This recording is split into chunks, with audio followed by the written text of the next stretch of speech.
Demek biz ikki qavatli ishlab chiqarish, maishiy bino edi, do'kon tipidagi binomizda demak o'tgan darslarimizda sxemasini terdik, josqislar berdik, ya'ni xarakteristikalar, material xarakteristikalarni berdik va biz statik va dinamik yuklarni berdik, to'g'rimi? Umumiy hisobda demak 8 ta yuklanish bo'ldi. Demak o'tgan darsimizda hamma keysintlar qanaqa bo'ladi, qanaqa kirgiziladi, men sizlarga uni o'rgatdim. Endi bu darsimizda ba'zi bir keysintlar mavjud, o'shalarni qanday kiritish kerak, to'g'ri kiritish kerak, o'shani o'rgataman va analizni qanday olamiz, o'shani o'rgataman. Demak, qarang, biz 8 ta yuklanish hammasini berib bo'lganimizdan keyin davom etamiz, keyin nima qilamiz? Dinamikani kim o'chirib qo'ydi? O'tgan safar berdik-ku biz. Berganimizdan keyin mana dinamika загруженamizni yoqdik. O'tgan safar berganimiz o'chib ketgan ekan. Demak, nima qilamiz keyin? Demak, mana bu uchyot statik загружение, ya'ni dinamik загружение bilan statik загруженияларда, ya'ni yuklanishlarda bir-biriga demak bog'lovchi keysintlar mavjud ekan. Uni qayerdan olamiz desak, bizlar demak qiyinqimiz bor. Qiyinqini qayerdan topaman endi men?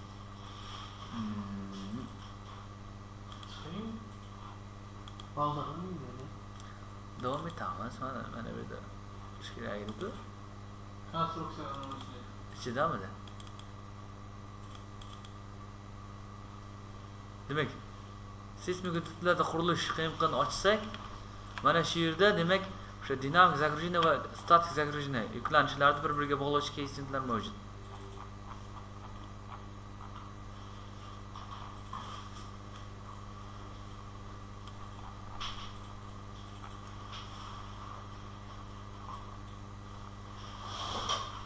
Demak, jadval 2-1 jadvalga qaraymiz.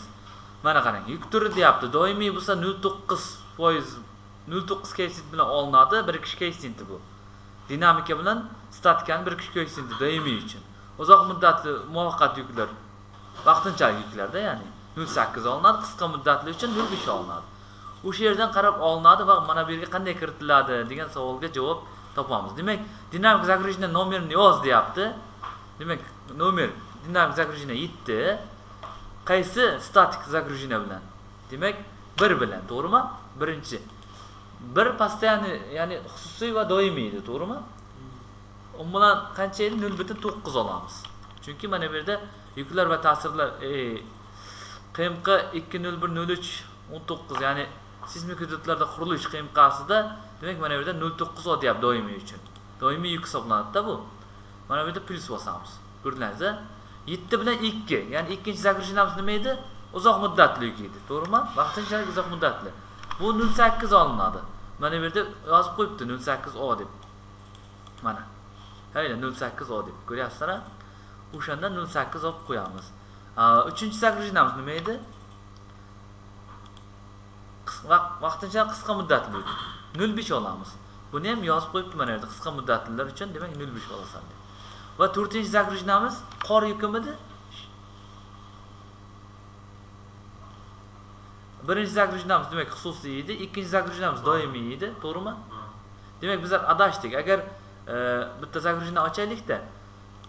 Mana xususiy, doimiy, uzoq, qisqa. Demak mana 1 0.9, 2 ham 0.9 bo'ladi. Chunki xususiy ham, doimiy ham demak ikkalasi ham demak doimiy hisoblanadi, постоянный hisoblanadi. Demak mana bu 0.9.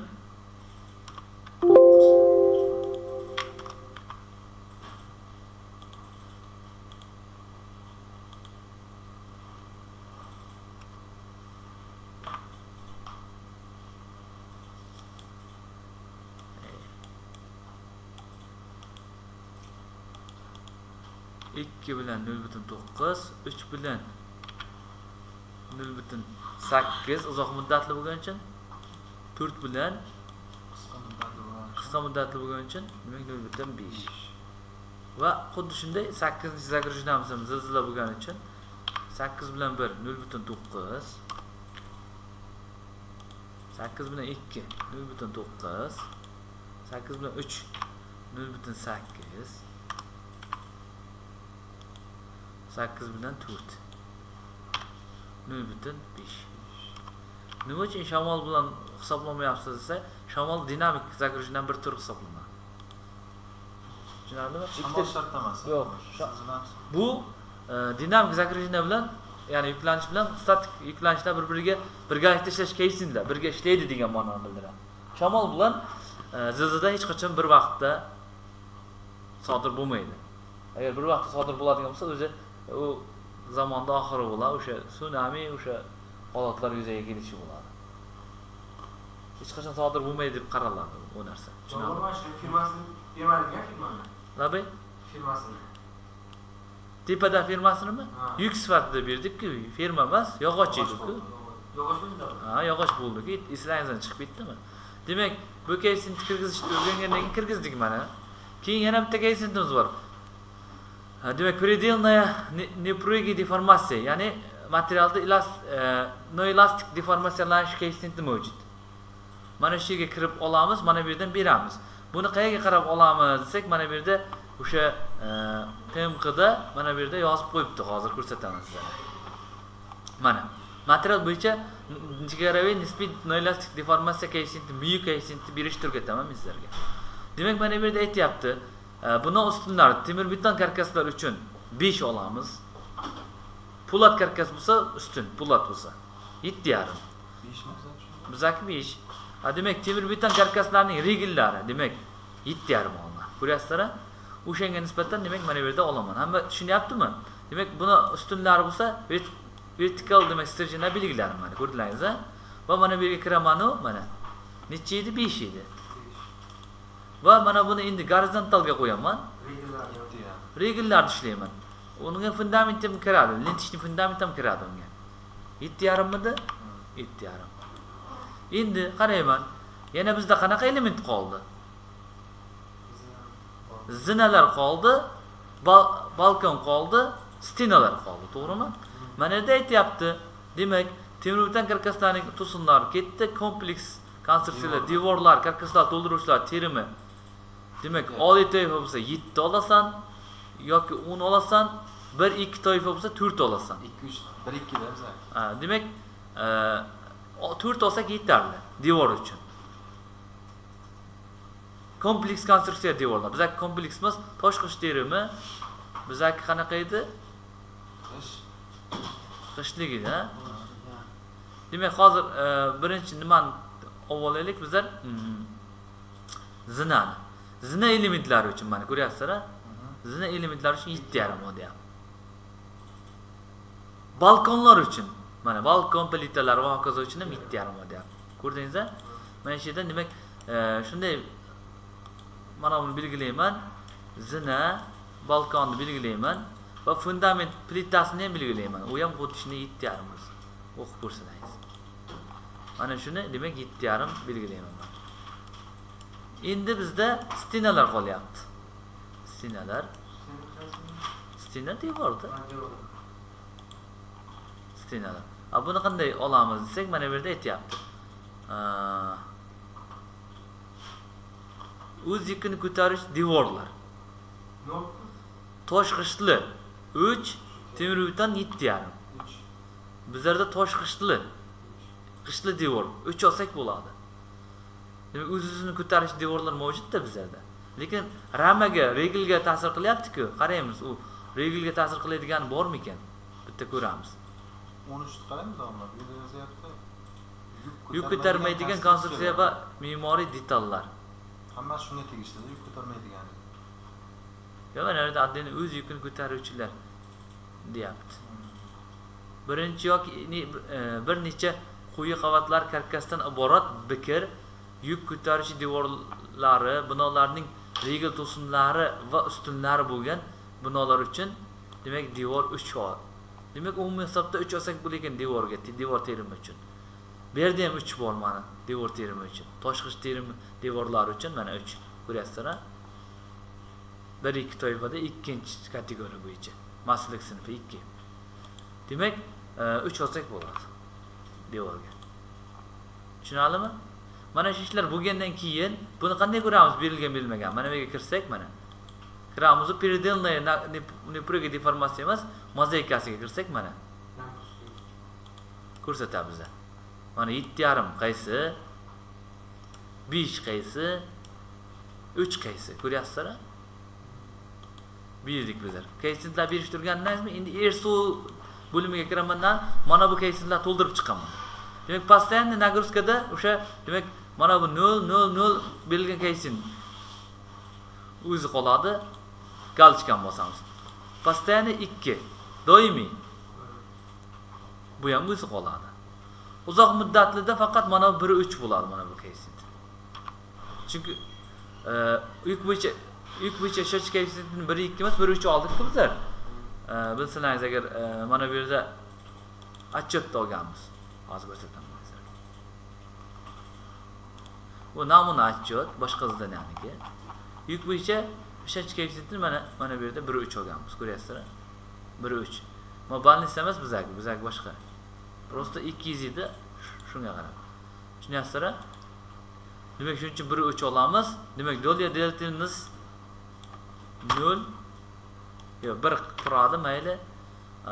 Demak, временный нагрузка qaysi yuk bilan ta'sir qiladi? 1 bilan. Olamiz galichka. Qisqa muddatli qor yuki 1/4 koeffitsiyent bilan olamiz. Mana bu 0 bo'ladi. Bu 1 bilan ta'sir qiladi. Shamol yuki 1/4 koeffitsiyent bilan olamiz. Ishonchli koeffitsiyent 1/4 shamol. Bu 0 qaysi bilan? 1 bilan. Mana bu yerda faqat assobiy 0. Koeffitsiyentlar e'tibor qilingizlar, ana shularga. Mana bu 1/4 0 mana bu 1 bu yerga 0 yozamiz. Zilzila mana bu yerga 1 yozamiz. Zilzila qaysi zakrishdan 1 bilan asosan xususiy yuk bilan kelyapti deb qaraymiz-da, tushunarlimi? Galchkan bosamiz, o'sha tayyor bu. Endi koeffitsiyentlar kiritib bo'ldim hammasini. Hamma koeffitsiyentlar bo'ldi. Variantga qaraymiz. Mana yerda ersuv turibdimi? Turgan bo'lsa, demak chiqib ketamiz. Endi bitta upakovka sxema qilamiz va расчетga beramiz. Oxirgi bergan koeffitsiyentlarni tushunarsiz to'g'rimi? Ersuvmi? Yodlab olingizlar, bo'ldi. Uni To'g'ri? normativ hujjatda berilmagan, ko'rsatilmagan u narsa. Buni 1 olamiz, 0 olamiz deb ketdingiz. Ha, bu videodan qaraysizlar-da. Videodan qaraysizlar-da. Har doim shunday olib ketaveramizmi deyman? Ha, har doim shunday olasiz. Mana e'tibor qilgan bo'lsangiz, demak, analiz bo'limida, analiz emas, o'zi jelzabeton bo'limida, demak, armaturalar ko'rsatamiz. Demak, kolonna simmetrik armaturalangan, simmetrikga qo'ysangiz, kolonnaning armaturalanish foizi 1.38%. Normal edi. Men 0.1 dan kam bo'lmas, 4% dan ko'p bo'lmasin dedim-ku. Normativ hujjat bo'yicha. Agar mana bunda summani bosib, yonidagi demak, armatura yuzasini, kundalik kesim yuzasini umumiy yig'sak, 22.1 sm kvadrat yuzadagi armatura kerak bo'ladi. Bu degan 4 ta 25 lik bilan chiqadi degan. Примерно-da. Misol uchun ikkinchisiga qo'yamiz. Bu regildiki 13.5 ko'ryapsizlar. Foizini ko'radigan bo'lsak, demak regildiki demak 0.845. Ko'ryapsizlar? To'g'rimi mana bilan? Endi bizlarda balt qismi. yana kolonna armaturasini bunaqa epirasini ko'raman desangiz, mana bunday bosasiz, epirasini ko'rsatadi. Faqat bu yerda bitta etajnikini ko'rsatyapti. Agar hammasini birdaniga ko'raman desangiz, Ctrl A qilasiz yoki Ctrl A qilmangizlar, gorizontal vertikal stерженьlar belgilaysiz. Bitta mana yerda plus добавить bo'limiga kirasiz, ya'ni konstruktiv element sozdot qilasiz. Ya'ni bitta qilib hisoblash. Endi mana bu yerda mana bu ishni qilsangiz, hamma etajlikni ko'rsatadi. Ko'ryapsizmi? Pastki etajda 100 kub talab qilyapti kolonna uchun, tepada kam.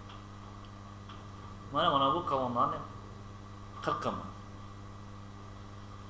Atmetikalarni ham bergan mana.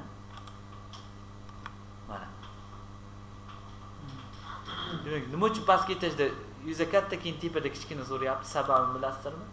Chunki mana bu yerda kolonna ishladim. Agar men bu yerdagi emas, mana bu yerda devor tutashgan joydagi kolonna ishlasam edim. Mana tepada ko'proq. Chunki bu yerda devorim anaqa bo'lib ishlayapti. Devorim yuk ko'taruvchi sifatida qandaydir ma'noda ishlayapti bu yerda. Tushunarlimi? Regelni ko'ramiz mana. Regellar qanaqa bo'ladi?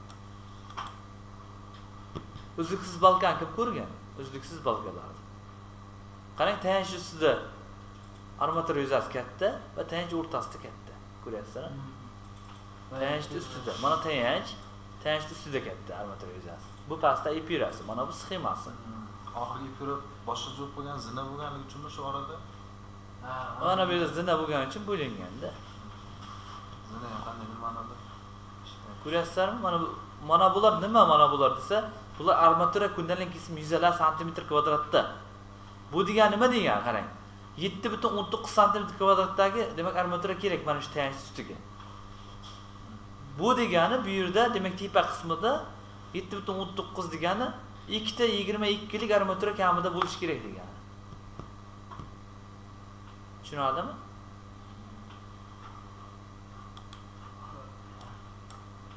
Mana bu demak poprechniy armatura demak yuzalari qanaqa? Balka uchun 2 ta diametr 10 likdan shagini 200 dan qilib tashlayapti. Maksimal joydan ko'rsatyapti-da mana bu joyda. Zina bor joylar. Bu yoqlar o'zi qarang, kam sariq joylar. Zinaniki qayerda ko'rasiz? Allabay? Zinanikini. Nima? Zinanikini qancha so'rayotganini. Zinaniki. Armaturani. Plastinaga kirasiz, mana plastina. Verxniy armatura, nijniy armatura mana. Kirsangiz mana zina va fundamentlar chiqaradi. Balkon, balkon ham sploshniy monolit qilib berdik. Shuning uchun chiqaryapti. Mana, ko'ryapsizmi? 16 lik armatura beryapti, eng kattasi. Verxniy tepada. Mana. Mana nijniy 16 lik beryapti. 18 lik bir qismida. To'g'ri, fundament qismiga boyaga suratga shunga butonni o'sib bo'ladi. 8 lik so'rayapti fundamentni. Ko'ryapsizmi? Nima uchun fundamentda 8 lik desa, fundamental jostki birikkanda, tugun jostki. Bikir tugun. Hali gruntni bizlar bunga tahlil qilib kirgizganimiz yo'q. Grunt modelini kirgizamiz. Agar grunt modelini kirgizsak, fundament armaturasi kattaradi. O'zgaradi. Bizlar hozir grunt modelini emas, mana shu yergacha bo'lgan qismini ko'rib chiqamiz sizlar bilan. Keyingi ishimizda grunt modelini o'rgatishni o'rgatamiz. Sababi hozir grunt modelini o'rgatadigan bo'lsam, o'sha chalg'ib ketasizlar, u og'irroq sistema hozir. O'sha boshqacharoq narsa. U sizlarga og'irlik qiladi. Tushunadimi? Mana shu yergacha bo'lgan narsani demak taxlashlaringiz kerak bo'ladi sizlar.